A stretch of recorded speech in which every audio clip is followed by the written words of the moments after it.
All right, good afternoon, gentlemen. Let's go over some of the cases that we found this week that we feel are interesting or germane to our caseload. Who wants to start us off? All right. Well, this one's not actually from the Florida Law Weekly, but it did just get decided. I found it when I was doing research for the DUI homicide case that I'm working on. So there's a test, you might be familiar with it. It's called the Blockberger test. It's a U.S. Supreme Court. And what it says is that as long as the elements of a criminal charge are different, you can be charged with literally everything that stems from one criminal episode, which is why you'll see a lot of cases where someone might break into a house and steal some guns and they walk away from it with 4 different charges. You would think it'd just be one burglary. So the case that I have, it's a DUI homicide where he's charged with the DUI homicide and a vehicular homicide, although that there's only one homicide in the case. And so there was a case that was decided back in about 1984, which was a few years after they came up with the vehicular homicide statute, that said that you couldn't be charged for both. And they developed a doctrine which they called the one homicide rule. Now, Blockberger had already been decided then, and there was also a statute that said that as long as the elements are different, you can be charged with anything. But this was a Florida Supreme Court case that basically developed a whole different rule called the one homicide rule, saying that it wasn't the legislature's intent to charge someone twice for one homicide if homicide was the core of both the cases. And so that was in place all the way up until the end of last year, which is very unfortunate for the client.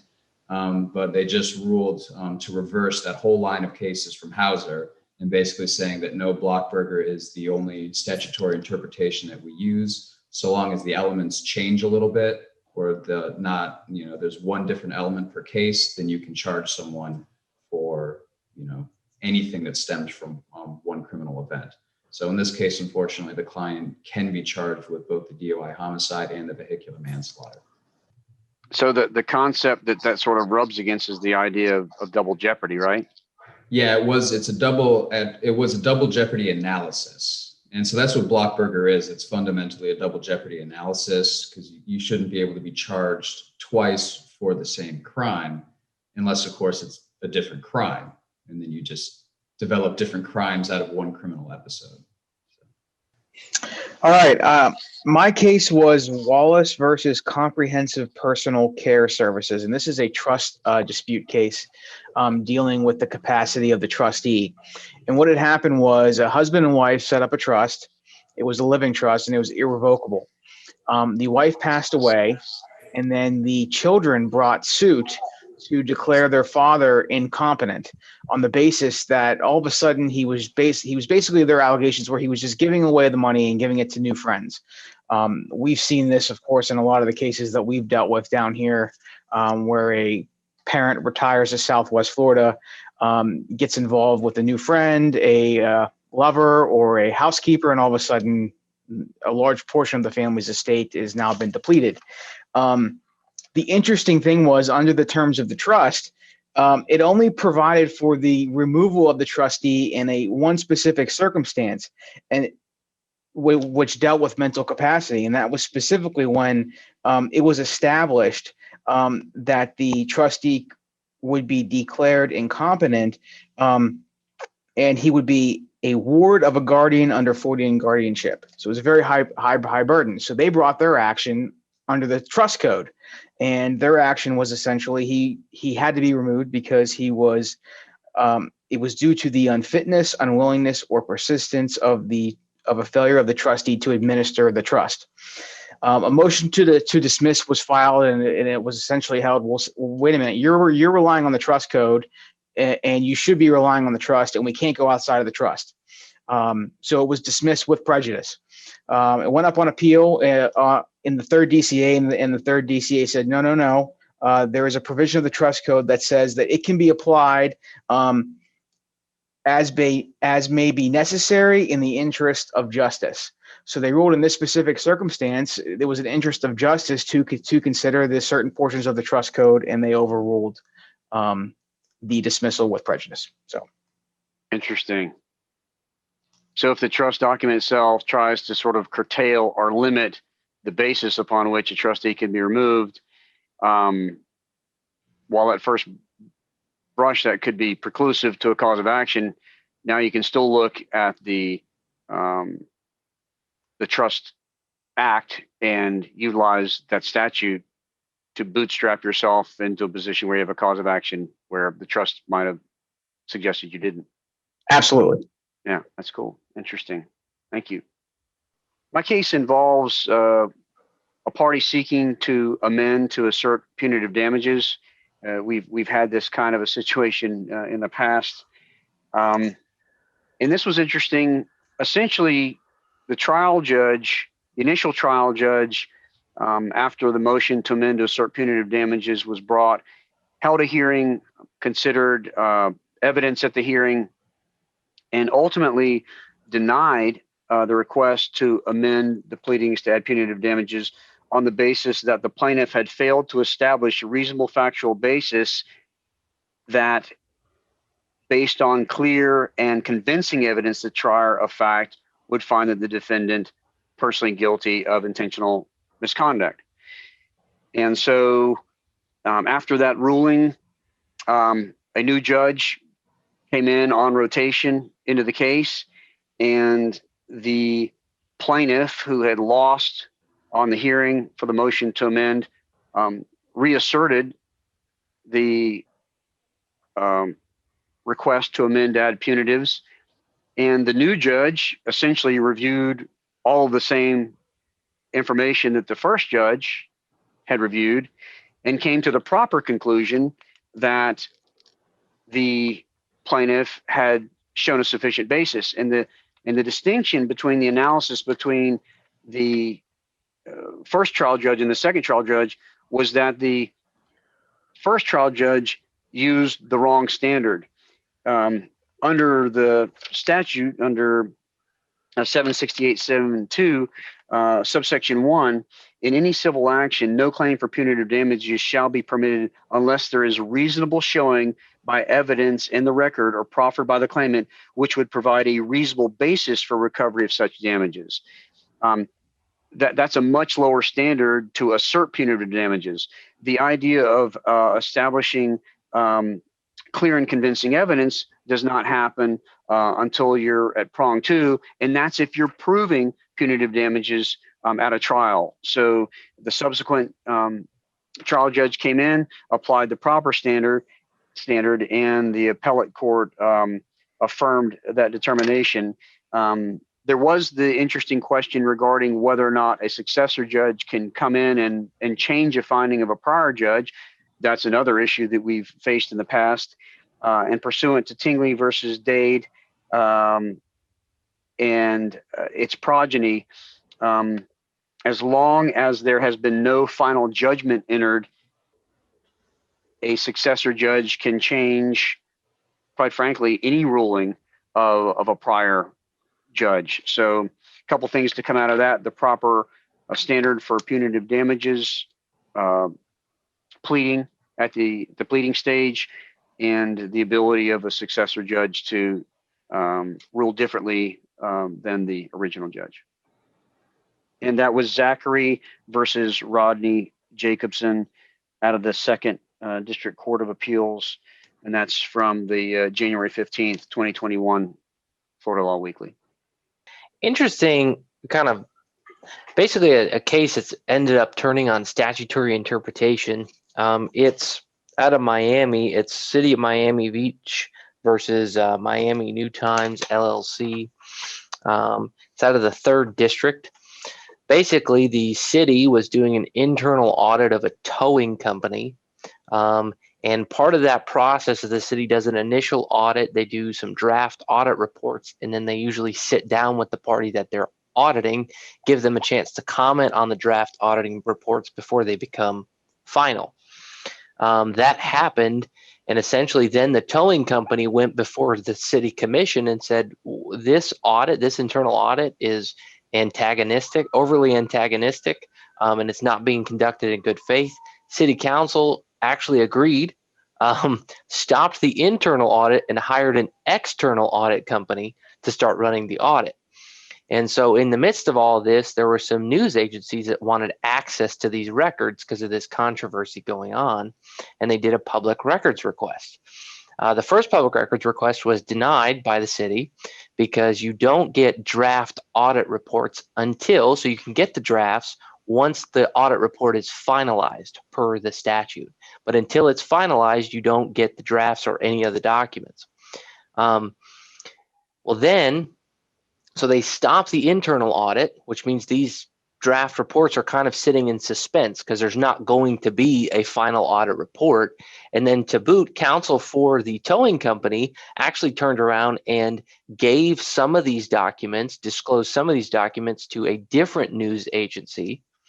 And so they reiterated their public records request and tried to get the city to give them over. The city said no.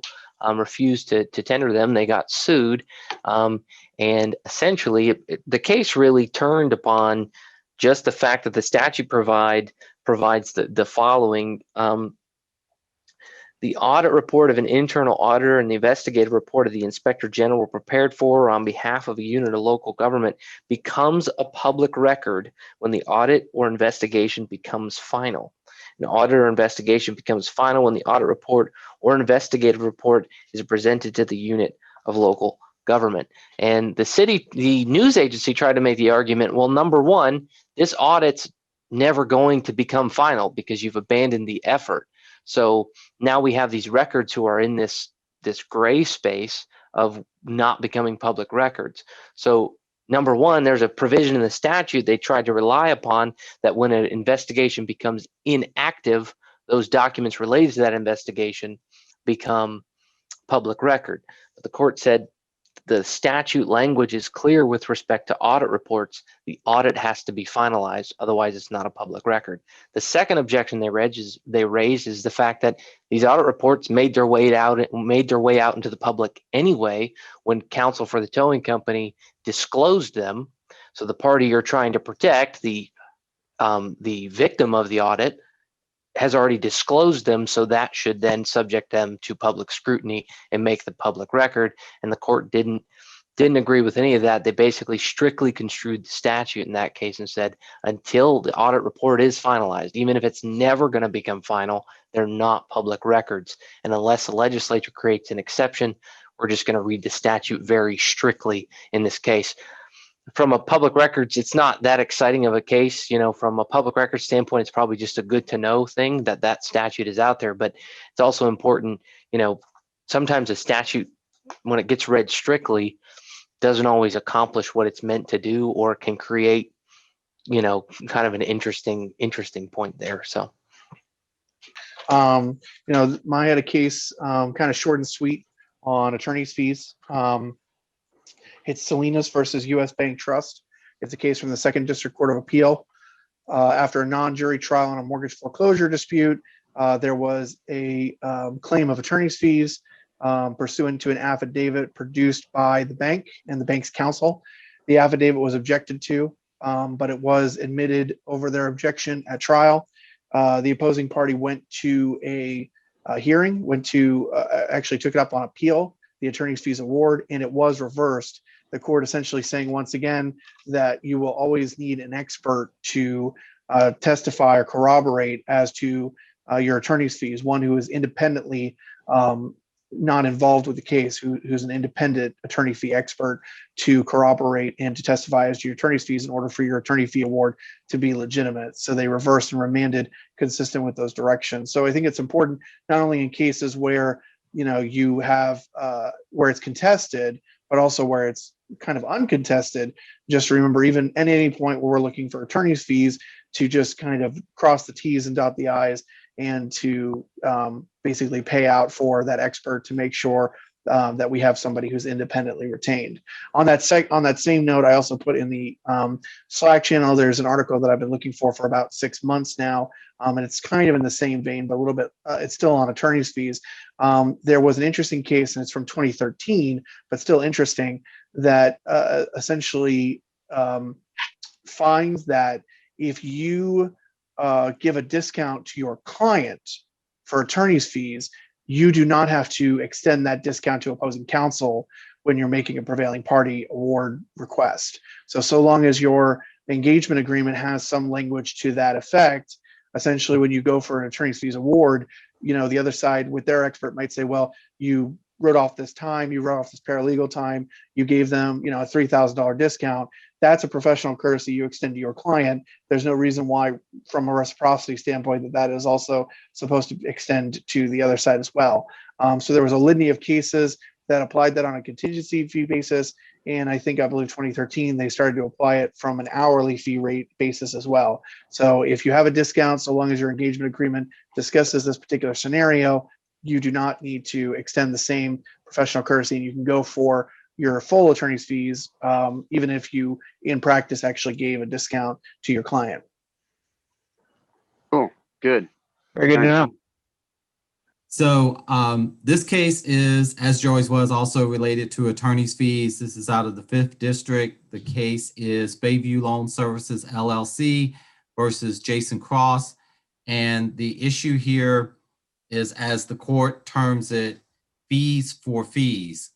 And you may know, as a general rule, attorney's fees occurred in litigating the amount of attorney's fees to be awarded is not recoverable. Okay, so we often see this where in a contract you'll have a prevailing party attorney's fee provision. However, if you get into litigation, not about whether or not a particular party should recover attorney's fees, but going beyond that into litigating the amount, the cost incurred in litigating that amount is generally not recoverable. However, an interesting point of this case was it illustrated a couple of instances, or a instance, and then I'm going to touch on another case that brings a second way in which those costs incurred in litigating the amount of the attorney's fees would be recoverable. And the first and easiest way is that prevailing attorney's fee provision itself. And this case out of the 5th DCA actually cited a 2nd DCA case, trial practices, that found the attorney's fee provision to be broad enough and actually gave the language which says the prevailing party in any action arising from or related to this agreement will be entitled to recover all expenses of any nature incurred in any way. And that is the language that the court found persuasive. All expenses of any nature incurred in any way would include the expenses in litigating over the amount of the attorney's fees. So something just to keep in mind in reviewing those provisions, and if we get into a situation of drafting and you're including an attorney's fee provision, if you want to make, if you want to make it broader or more narrow. The second case where they gave a nuance to where you would be able to recover fees for litigating over the amount. This was a 4th DCA case, a guardianship case, Gwenda Foreman appellate versus Howard C. Foreman appellee.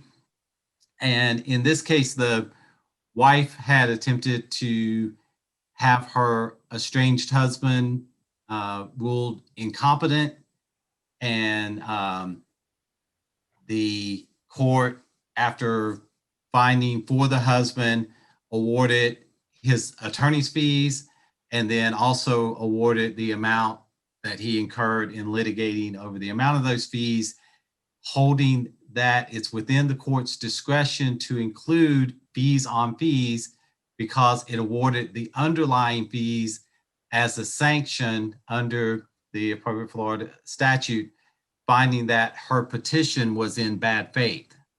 So if you have a situation where the underlying fees are awarded as a sanction for a party's bad faith, then you can go for those additional fees as well. Attorney's fees. That might be interesting to see if if that gets advanced to like 57,105, and if you have to argue about the amount of fees under 57,105, Right. that would be a recoverable I fee would under say that so, 'cause analysis. it would be the same kind of thing as this petition statute 57,105. If it goes forward, you're arguing that there's bad faith, right? That the party continued to assert a claim in bad faith. So I would definitely use this case to argue that. All right. Well, excellent. I appreciate the updates, gentlemen. And till next week, over and out, and happy hunting. Thank you. Thanks.